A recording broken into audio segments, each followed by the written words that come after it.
This is the new iPhone SE. It's Apple's newest iPhone, although it's not necessarily the company's best new iPhone. On the one hand, it's a really tiny phone that has almost all of the features of the flagship iPhone 6s. On the other hand, it's basically a very improved iPhone 5s, which came out in 2013, so you would think maybe in 3 years these technological advancements might happen anyway. So how good is the iPhone SE, and who is it for? I'll answer that last question first. The iPhone SE is probably not for someone who already has a large phone and likes it.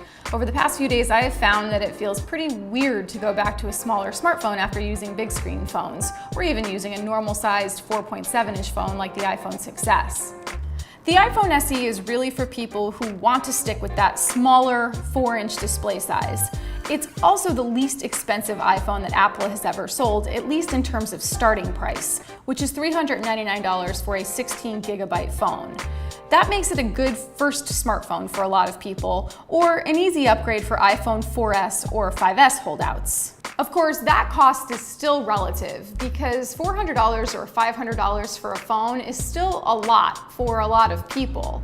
And it's still not as cheap as comparable Android phones, but it's not as expensive as, say, a $700 iPhone. So, if you ever had an iPhone 5S, or you've at least seen one of those, the iPhone SE is going to look pretty familiar because it is essentially the same smartphone on the outside. It has the same boxy body and chamfered edges. The buttons are all in the same place, and of course, there's the 4-inch Retina display. Personally, I used to really like the way that the smooth aluminum iPhone 5S felt in the hand, and also the fact that it fit in my hand, and the iPhone SE feels exactly the same. But it's what's inside the iPhone SE that's really supposed to make it better. It has most of the same parts as the 6S, but crammed into this tiny body. The biggest improvement is in its processing power. The iPhone 5S ran on Apple's A7 chip and had 1 gigabyte of RAM. The iPhone SE runs on Apple's faster A9 processor, the same chip powering the 6S and 6S Plus. Apple hasn't said how much RAM the new phone has, but based on my experience so far, the SE feels super speedy. The more efficient processor also impacts battery life, and in a good way. Even though they're the exact same size, the iPhone SE gets better battery life than the older iPhone 5S.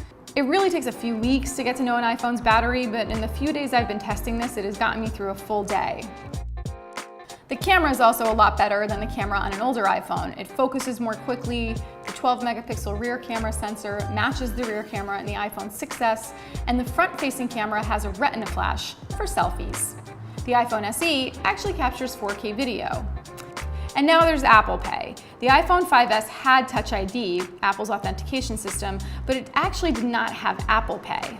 Now the iPhone SE does, so you can use this phone to quickly pay for things at stores that accept Apple Pay, or, on the flip side, hold up the line at places where you're not sure Apple Pay works, but you sure hope it does.